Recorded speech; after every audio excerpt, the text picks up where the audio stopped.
Hello guys, कैसे यार। पिछले लेक्चर में दोस्तों हमने बात की थी मोल कंसेप्ट में।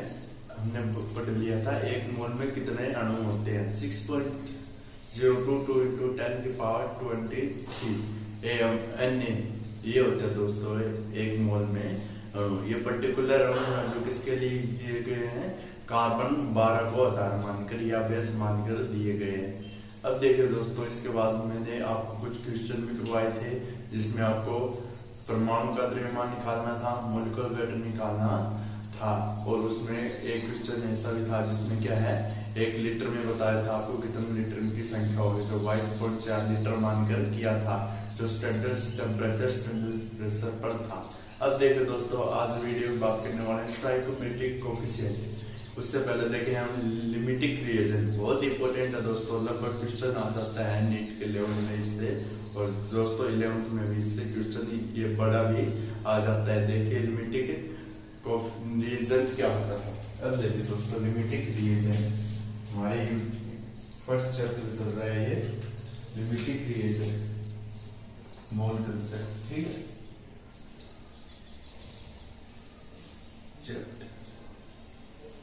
चैप्टर है फर्स्ट और क्या नाम है, मोल कंसेप्ट। इसकी बेसिक बात भी कर लेते हैं, मोल कंसेप्ट, ठीक है। कोई भी पदार्थ का मोल पहले बताया था, मोल क्या हो सकता है, कोई पदार्थ के कण हो सकते हैं, किसी पदार्थ का आयतन पर भी मोल बताया जा सकता है और द्रव्यमान भी होता है। अब इस मोल के लिए क्या दी थी, मोल को सबसे पहले मोल नाम किसने दिया था, ये दिया था कर्नाद ने। किसने दिया था, कर्नाद, ठीक है। ये एक वैज्ञानिक था, इसने कर्नाद ने इसको क्या कहा था, मोल कहा था, यानी द्रव्य बताया था, द्रव्य कण बताया था कर्नाद ने। अब इसके बाद आता है दोस्तों, एक आता है साल्ट पीटर। इंपॉर्टेंट दोस्तों आ जाता है केवल साल्ट पीटर किसे कहते हैं।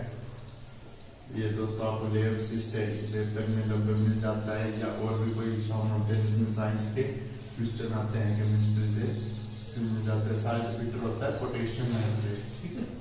क्या होता है, पोटेशियम नाइट्रेट, पोटेशियम नाइट्रेट,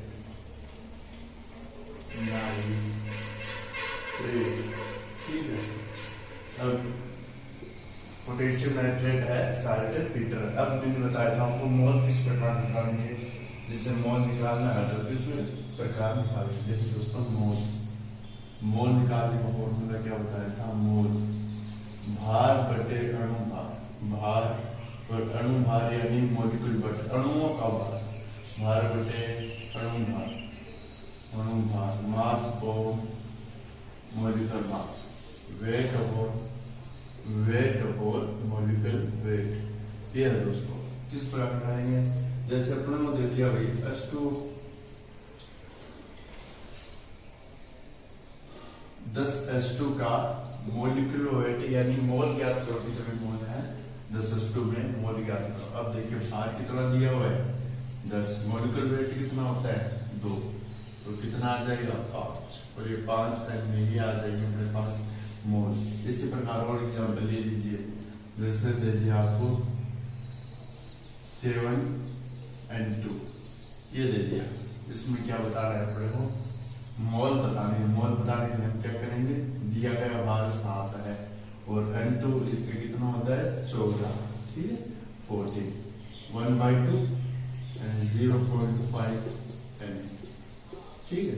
इस प्रकार से ये होता है। अब एक और आता है दोस्तों, टर्म आती है द्रव्यमान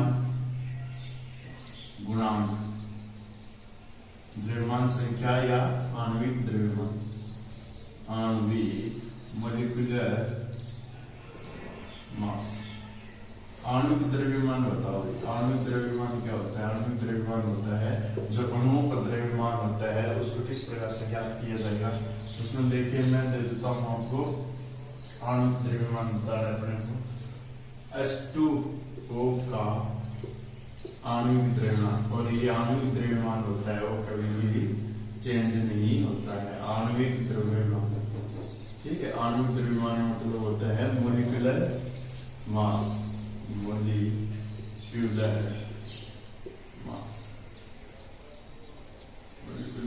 किस प्रकार से होगा, देखिए H2 होगा, ऑक्सीजन का मास होता है दोस्तों 16 प्लस हाइड्रोजन होता है 2, 16 1 into 2 कर लीजिए तो 16 प्लस 18, तो इसका कितना आएगा 18 आएगा, ठीक है 18 यू लिख देते हैं इसको, ये क्या आएगा इसका मॉलिक्यूलर वेट। इसी प्रकार इसका भी अमोनिया का भी निकाल सकते हैं। एक और एग्जांपल ले लीजिए, अमोनिया का ही आते हैं दोस्तों, 1-2 नंबर में मिल जाएंगे आपको और कंपटीशन में भी मिल जाएंगे। अमोनिया का ले लीजिए 3 into 1 प्लस 14, कितना आ गया 70, ठीक है, और ये भारे ग्राम में भी होती है इकाई, 17 ग्राम, यहाँ पे ग्राम रख दीजिए, ये क्या आ गया इनका भार आ गया, ठीक है। इसी प्रकार और भी निकाल सकते हैं, O2 का निकाल लीजिए, इसी प्रकार NH4 का अमोनियम का निकाल लीजिए, ये होता है इसका आणविक द्रव्यमान मोल भार बटे अणुभार। अगर किसी को आपको मोल निकालना है, सबसे पहले कोई भी सवाल दिया हुआ होगा क्वेश्चन में, हम सबसे पहले उसके मोल निकालेंगे, इसके बाद सल्फेट पोटेशियम नाइट्रेट बता दें, इसके बाद एक टर्म आते हैं दोस्तों लिमिटिक रिएजेंट, वो देखिए क्या होता है, इसे आप नोट डाउन कर लीजिए, लिमिटिक रिएजेंट, और इसी में आता है स्टोइकोमेट्रिक कोफिशिएंट, इंपॉर्टेंट है दोस्तों ये।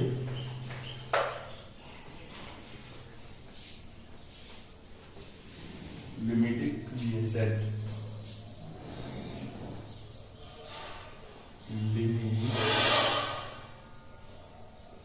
लिमिटिंग रिएजेंट यानी लिमिटिंग सीमाकारी अभिकर्मक, सीमाकारी अभिकर्मक किसे कहेंगे, ऐसा अभिकर्मक जो किसी अभिक्रिया को पूर्ण करा देता है तथा उसके साथ ही क्या हो जाता है समाप्त हो जाता है, उसे क्या कहेंगे लिमिटिंग रिएजेंट, ठीक है। ऐसा अभिकर्मक जो किसी अभिक्रिया को पूर्ण करा देता है और उसके साथ ही समाप्त हो जाता है, किसी अभिक्रिया या कोई भी केमिकल रिएक्शन उसको क्या कर देगा कंप्लीट कर देगा और उसके साथ ही क्या हो जाएगा समाप्त हो जाएगा, ठीक है। ऐसा अभिकर्मक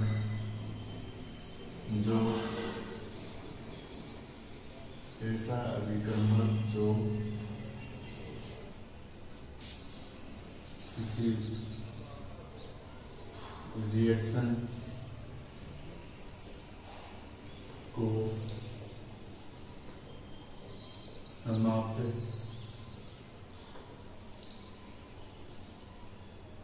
देता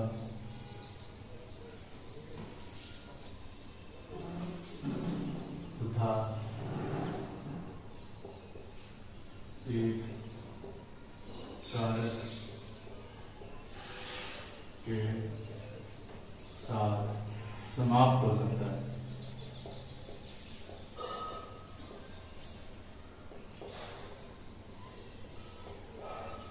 ठीक है। ये लिमिटिंग रिएजेंट है। लिमिटिंग रिएजेंट क्या करता है अभिकर्मक रिएक्शन समाप्त कर देता है और किसी एक कारक होगा वो लिमिटिंग रिएजेंट के रूप में पाया जाएगा, वो पहले समाप्त होगा अभिक्रिया में।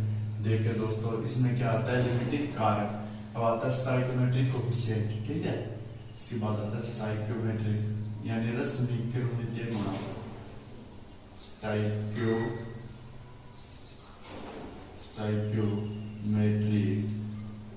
ठीक है। स्टोइकोमेट्रिक कोफिशिएंट देखिए दोस्तों स्टोइकोमेट्रिक कोफिशिएंट क्या होता है, ये दोस्तों कोई भी रिएक्शन होता है उसके आगे जो गुणा में या उसके मल्टीप्लाई में जो संख्या होती है उसको स्टोइकोमेट्रिक कोफिशिएंट निकालेंगे। कोई किसी रिएक्शन में क्या बताता है दोस्तों अभिक्रिया को बताता है कितने पदों में यानी कितने पदों में संपन्न हुई है। देखिए दोस्तों स्टोइकोमेट्रिक कोफिशिएंट जैसे एक रिएक्शन है A + 2B + 3C, ये रिएक्शन, इसमें स्टोइकोमेट्रिक कोफिशिएंट देखें ऐसा शॉर्ट में लिख देता हूँ। इसमें A के लिए तो क्या है, A के लिए दोस्तों कुछ नहीं है तो 1 है, B के लिए कितना है इसके आगे 2, ये 2 जुड़ा हुआ है 2, C के लिए कितना है, C के लिए 3 है, ये स्टोइकोमेट्रिक कोफिशिएंट। अब देखिए दोस्तों स्टोइकोमेट्रिक कोफिशिएंट से हम लिमिटिंग रिएजेंट और स्टोइकोमेट्रिक कोफिशिएंट से लिमिटिंग रिजल्ट ज्ञात करेंगे या रस समीकरण विधि है ज्ञात करेंगे। रस समीकरण विधि है विधि स्टाइकोमेट्रिक मेथड, ठीक है, स्टाइकोमेट्रिक मेथड। इसमें देखिए दोस्तों, इसमें कुछ सूत्र होंगे जो आपको याद रखने पड़ेंगे। पहले तो मोल का आपने दिखाई दिया, मोल एन स्मॉल एम ले लीजिए, एम इक्वल टू भार बटे अणु भार। पहले तो मोल निकालेंगे किसी भी क्रिया में। एक नंबर सूत्र ये दोस्तों, एक नंबर फॉर्मूला, किसी भी क्रिया में मोल निकालेंगे।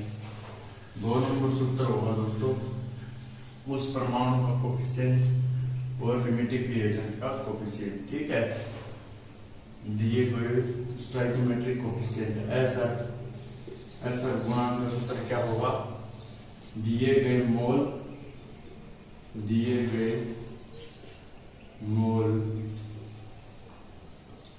अपॉन LR, दिए गए मोल अपॉन परमाणु, उस परमाणु का रस गुणांक, ठीक है, उस परमाणु का रस गुणांक लेंगे। 2 नंबर सूत्र ये लगेगा और 3 नंबर सूत्र लगेगा दोस्तों। ये 2 फॉर्मूले हो गए, इसको एरेंज कर देता हूँ। 3 नंबर फॉर्मूला लगेगा, ये दोस्तों इंपॉर्टेंट है। फर्स्ट सेकंड इस फॉर्मूले का, थर्ड इस फॉर्मूले का इस्तेमाल करेंगे। ये लिख लीजिए यहाँ पर। रस समीकरण विधि है को निकालने के लिए गुणांक निकाल दिया। अब रस समीकरण विधि गुणांक से हमें LR, इससे LR निकल जाएगा। ये है LR निकालने के लिए, LR लिमिटिंग रिएजेंट निकालने के लिए। अब ये LR को निकालने के लिए और क्या करेंगे,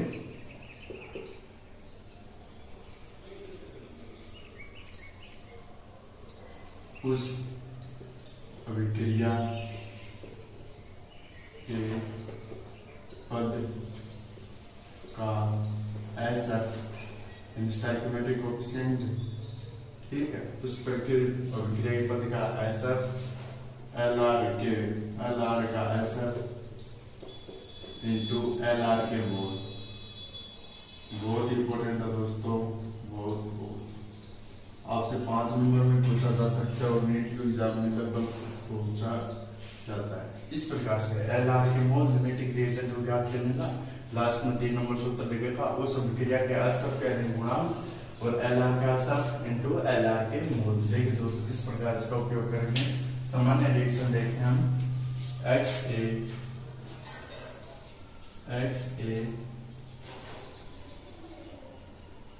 YV ZC, ठीक है, ये ZC X Y Z यहाँ क्या है, X Y और Z, ये क्या है, X Y Z है यहाँ पर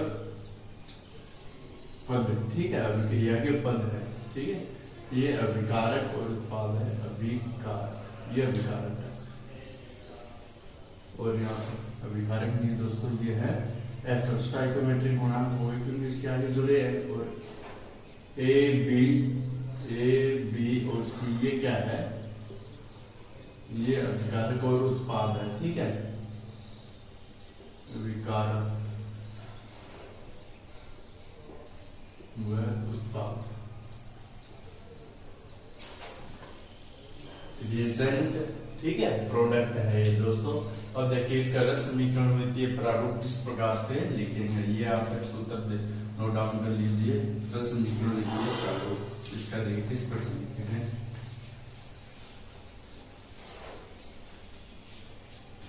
रस समीकरण विधि प्रारूप, रस समीकरण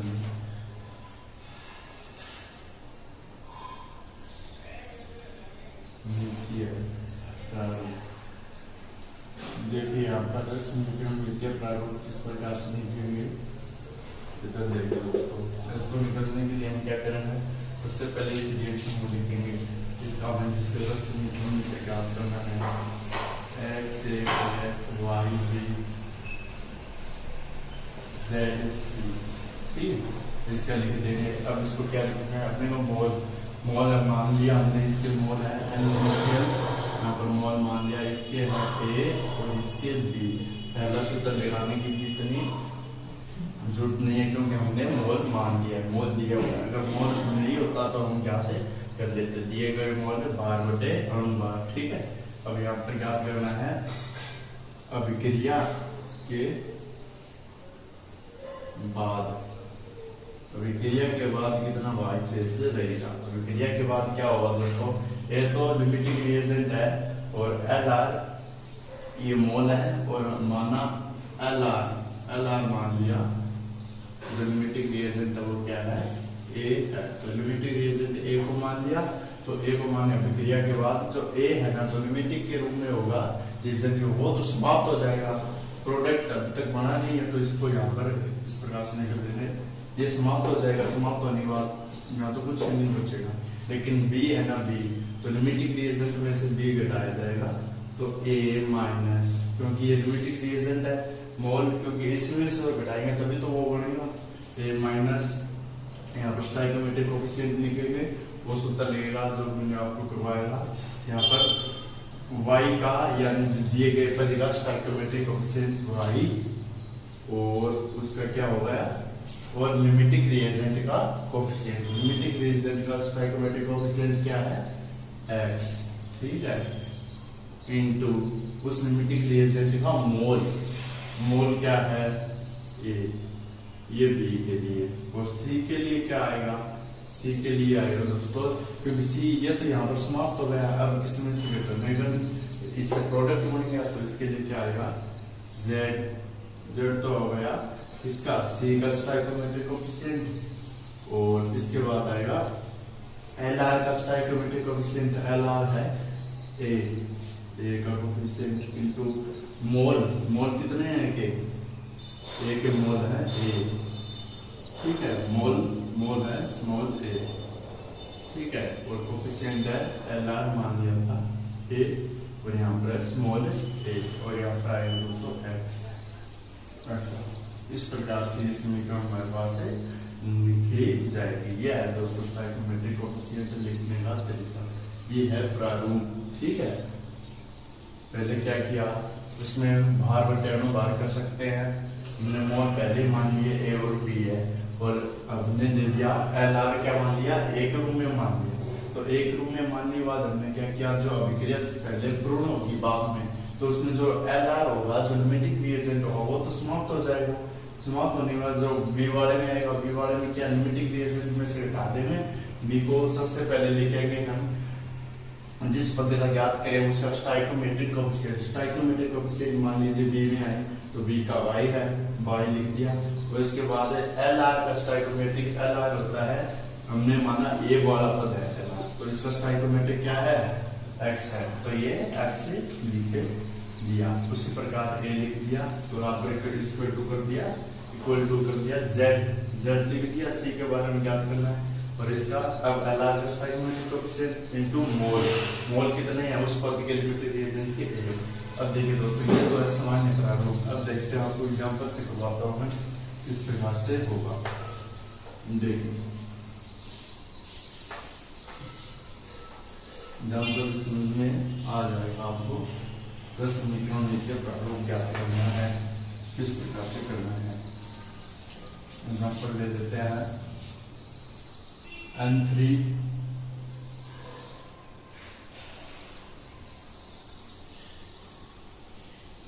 2H2 प्लस O2 2H2। इस अभिक्रिया का हमने क्या ज्ञात करना है, स्टोइकोमेट्रिक गुणांक ज्ञात करना है, और हमें क्या दिया हुआ है, इसका मान दिया हुआ है 32 ग्राम H2, 16 ग्राम O2, 16 ग्राम O2, ठीक है, ये दिया हुआ है के लिए कितने जल की मात्रा की आवश्यकता होगी, कितने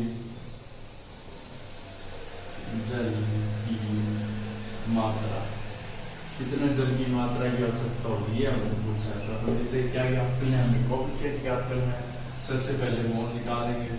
मोल का फॉर्मूला भार बटे भार, भार वेट बटे मॉलिक्यूलर वेट।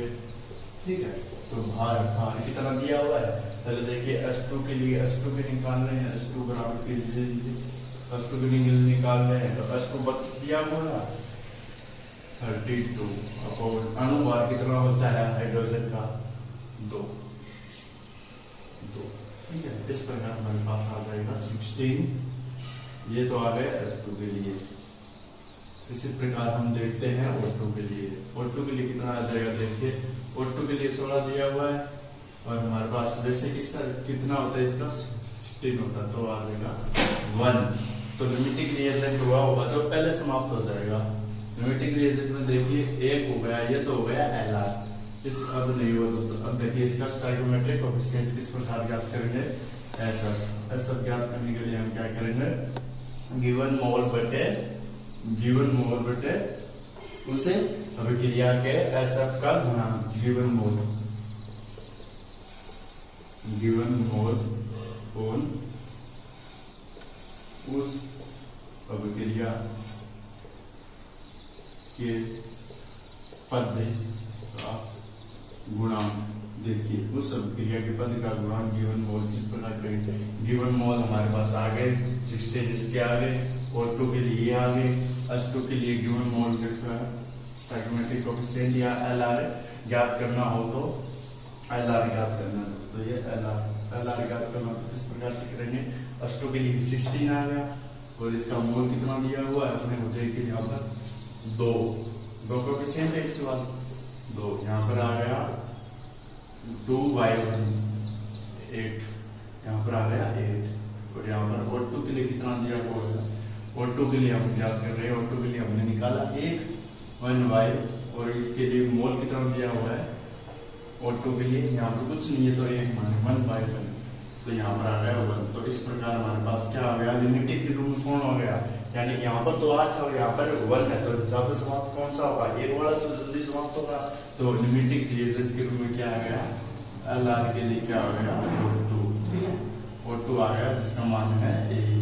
ठीक है, Lr के रूप में क्या हो गया O2। ये ज्ञात कर लिया, गिवन मोल ज्ञात कर लिए। अब करना क्या है, अब लास्ट वाला फॉर्मूला लगाना है। 1 नंबर फॉर्मूला ये रहा, 2 नंबर ये रहा, 3 नंबर ये रहा। 3 नंबर स्टोइकोमेट्रिक कोएफिशिएंट ज्ञात करने के लिए फॉर्मूला लगाना है अपने को। तो इस अभिक्रिया को फिर से लिखेंगे हम, यहाँ तक से लिख लीजिए, नीचे दिखाई नहीं दे रहा होगा, देखिए दोस्तों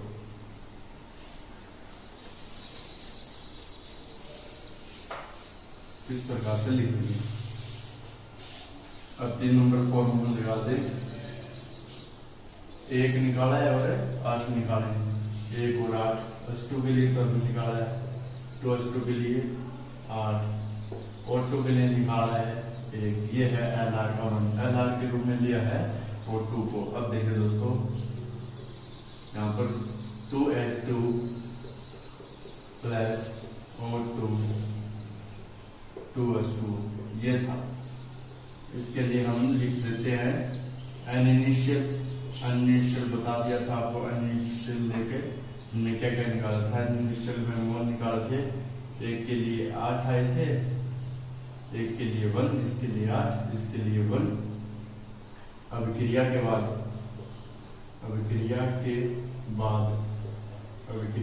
किस प्रकार से निकालेंगे, उस अभिक्रिया का स्टोइकोमेट्रिक कोएफिशिएंट ऑन Lr का स्टोइकोमेट्रिक कोएफिशिएंट, जिस पद का ज्ञात कर रहे हैं उसका SF अपॉन Lr का SF। ठीक है, ये सूत्र दोस्तों इस प्रकार से लिखेंगे हम लोग Lr के मोल। अब देखिए लिमिटिंग रिएजेंट अपने पास कौन सा प्राप्त हुआ था, लिमिटिंग रिएजेंट के रूप में O2 प्राप्त हुआ था। देखिए दोस्तों अभिक्रिया के बाद में यहाँ पर लिख रहा हूँ क्या प्रोसेस होगी, इस फॉर्मूले में लिख के अपने को देखना है, ये प्रोसेस होगी अभिक्रिया के बाद। ए तो जो न्यूमेटिक रिएजेंट के रूम में पहले कौन समाप्त होगा, ए ना होके बी समाप्त हो जाएगा, क्योंकि बी पास न्यूमेटिक रिएजेंट है। ए को किस प्रकार से लिखेंगे, बी समाप्त होगा लेकिन ए बनेगा, तब इसमें से तो अपने को घटाना पड़ेगा, तो इसमें से 1 माइनस, अब यहाँ पर लिखेंगे जिस अभिक्रिया पद का ज्ञात करें उसका सब पद का ज्ञात किसके लिए कर रहे हैं, हम कर रहे हैं H2 के लिए। H2 के लिए S सब कितना है 2 है ना, स्टोइकोमेट्रिक कोएफिशिएंट 2, 1 माइनस 2 अपॉन, अब न्यूमेटिक रिएजेंट का क्या करना है, अपने को S सब लिखना है, न्यूमेटिक रिएजेंट का सब है 1, कुछ भी नहीं है, इनटू मोल कितने हैं, मोल कितने हैं, मोल दिया गया है, ये मोल निकाले थे अपने, मोल ही तो है, मोल कितने हैं दिए गए मोल, उसी पर उसमें एक ही निकला था, तो ये है 1, ठीक है। उसी प्रकार हम इसको इक्वल कर देते हैं, अभिक्रिया के बाद में क्या तो हो गया ए का, ये हो गया बी का। अब ये निकालेंगे सी के लिए, ये रिएक्शन इस प्रकार, सी के लिए क्या आएगा, सी के लिए आएगा, सी के लिए उत्पादन हो रहा है, तो ए तो और बी पूर्ण तरह समाप्त हो गए। अब देखिए सी के लिए निकालेंगे हम, क्या करेंगे, सी के लिए निकालने के लिए हम यहाँ पर लिखेंगे स्टोइकोमेट्रिक कोएफिशिएंट, जिससे ज्ञात करेंगे, यहाँ पर आ गया 2, और अब यहाँ पर क्या करेंगे, इसका स्टोइकोमेट्रिक कोएफिशिएंट लिखने के बाद एल का स्टोइकोमेट्रिक कोएफिशिएंट, एल आ गया कितना स्टोइकोमेट्रिक कोएफिशिएंट ए का है 1, और मोल कितना है 1। अब देखिए क्या आएगा अपने को पास, 1 माइनस 2 इंटू 1, यहाँ पर आ गया 1 अपॉन 1 इंटू 1, और यहाँ पर आ गया 2 इंटू 1, यहाँ पर आ गया 2, और यहाँ पर आ गया 1, 2 इंटू 1, पर हमारे पास आ गया 2। तो इस प्रकार हम क्या कर देंगे, कितने अणु की आवश्यकता पड़ेगी जल बनाने के लिए, 2 मोल की आवश्यकता पड़ेगी, मोल लगा देता हूँ, 2 मोल की आवश्यकता पड़ेगी। ये है स्टोइकोमेट्रिक कोएफिशिएंट, बड़े क्वेश्चन में भी आता है दोस्तों, और नीट के लेवल में छोटे क्वेश्चन में आपको देखने मिल सकता है, ये आपको करना दोस्तों, देखना आगे। एक अभिक्रिया दोस्तों N2 S3, ठीक है, 2NH3, इस प्रकार रहेगा 2NH3, कितने हो गए, 3 2 6 हो गया, 2S3। अब की बार सोल्व हुई, 2N2 प्लस 2S3, ठीक है, 2NH3 बन रहा है। इसके लिए हमें क्या ज्ञात करना है, स्टोइकोमेट्रिक कोएफिशिएंट। मान लीजिए N2 के लिए मैंने दे दिया बाहर, N2 के लिए 112 दे दिया, और S3 के लिए मैंने दे दिया आपको 60 दे दिया। तो इसके लिए हमें क्या ज्ञात करना है, जब ये प्रोसेस होगी तो उसके लिए हमें क्या ज्ञात करना है, स्टोइकोमेट्रिक कोएफिशिएंट ज्ञात करना है दोस्तों। ये ज्ञात कर लेना, आंसर आ जाएगा दोस्तों। इसी प्रकार से ज्ञात करना हमने क्या किया है, सबसे पहले हम इस वाले में आपको प्रॉब्लम आ सकती है, लास्ट वाले में फिर से बता देता हूँ। जिस पद का ज्ञात करना है उसका पहले सब लिखेंगे, H2 के लिए ज्ञात करना है 2 लिखेंगे, और इसके बाद LR का सब लिखेंगे। LR का सब क्या है, न्यूमेटिक रिएजेंट कौन सा आया 1, इसका सब क्या है 1 होगा, क्योंकि इसके पास कुछ भी नहीं है, और मोल लिखेंगे LR के मोल, ये 2 लिखेंगे। ये अभिक्रिया के बाद होगा, जो न्यूमेटिक रिएजेंट होगा उसमें से हम घटा देंगे, पहला तो समाप्त हो गया, दूसरा 1 माइनस 2 1 इंटू, इस प्रकार से ये 2 मोल आ गए। अब देखिए दोस्तों, इसके बाद में आते हैं सार्थक अंक। अब देखिए दोस्तों, सार्थक अंक किस प्रकार लिखेंगे, देखिए दोस्तों आप यहाँ पर सार्थक अंक के लिए हम क्या कर रहे हैं, सार्थक अंक होता है, देखिए दोस्तों दशमलव के बाद में इस प्रकार से अपने को लिख दिया 3.4, ठीक है।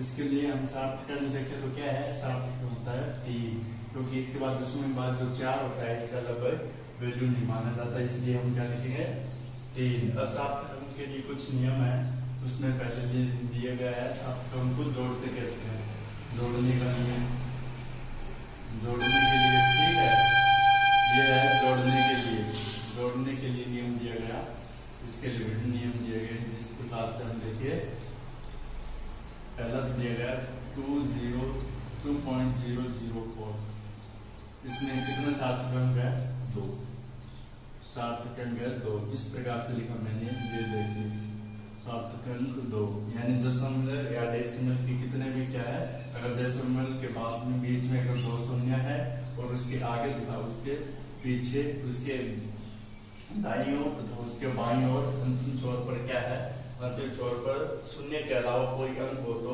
जितने भी अंक होंगे उसको सार्थक अंक माना जाएगा। सार्थक अंक 2 है, 2006 ले लीजिए 2.006। ठीक है, इसमें कितने हैं सार्थक अंक? सार्थक अंक है इसमें भी सार्थक अंक है 2। कौन कौन से? 2 और 6। ये है फर्स्ट नियम, यानी अगर बीच में शून्य आ जाए दोनों तरफ डेसिमल के और डेसिमल के दोनों तरफ गैर शून्य अंक हो। दूसरा क्या है, जितने भी सार्थक अंक माने जाएंगे, अगर क्या है दोस्तों हमारे पास सार्थक अंक माने जाएंगे जब अगर डेसिमल के दाईं ओर जितना भी अंक होंगे सार्थक अंक माने जाएंगे। जैसे 1/00, तो यहाँ पर क्या है सार्थक अंक होगा 1। ठीक है, सार्थक अंक बराबर होगा 1। क्यों होगा 1? क्योंकि दोस्तों डेसिमल के जितने बाद में सार्थक अंक होगा, ये है ना सार्थक अंक 1 होगा। और इसके बाद अगर 3 भी है, यहाँ पर देखिए ये सार्थक अंक अगर डेसिमल के दाईं ओर जितने भी संख्या है। दूसरा एग्जाम्पल ले लीजिए, मैंने कर दिया 11 × 00, सार्थक अंक हो गई तो। ठीक है, ये हो गए सार्थक अंकों के लिए। सार्थक अंकों को घटाने व जोड़ने के लिए हम क्या प्रयोग करेंगे? इस प्रकार से ये नियम दिया गया है, दशमलव के नीचे दशमलव आना चाहिए। जिस प्रकार से हम लिख सकते हैं 18.0। ठीक है, 18.0 इसको जोड़ना है अपने को। 18.0, 1.0 और 3 नंबर पे क्या है 6.0। इस प्रकार से जोड़ना है। तो हम किस प्रकार से जोड़ेंगे? पॉइंट के नीचे पॉइंट लगाएंगे।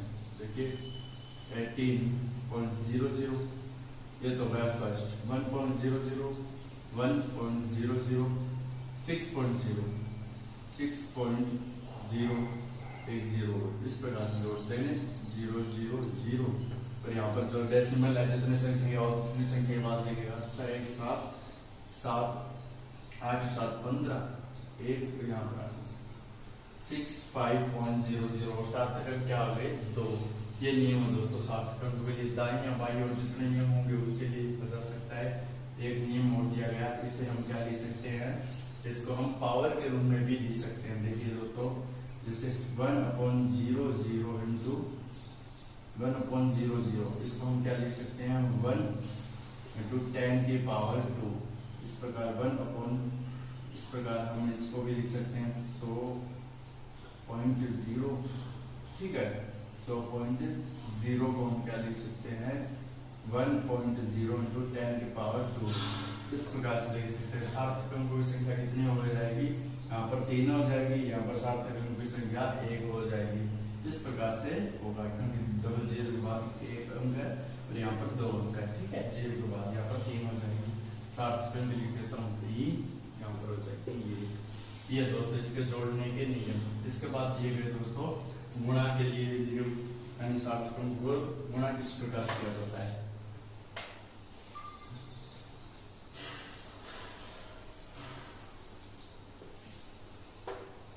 गुणा के लिए भी दिया गया, गुणा करने के लिए नियम भी दिया गया। गुणा के लिए यानी गुणा के लिए ये नियम दिया गया। पहले तो ये बताया गया जो गुणा होगा तो उसमें क्या होगा? सार्थक अंक आपस में गुणा करेंगे तो उसमें डेसिमल बढ़ जाएगा। ठीक है, ये बताया गया गुणा में। और पहले एक ये बताया गया दोस्तों, अगर मान लीजिए 3.4 है, 3.4 है, इसको हम क्या लिखेंगे? 3.4 है। अगर ये 5 से ज्यादा होता 3.45, 3.44 है।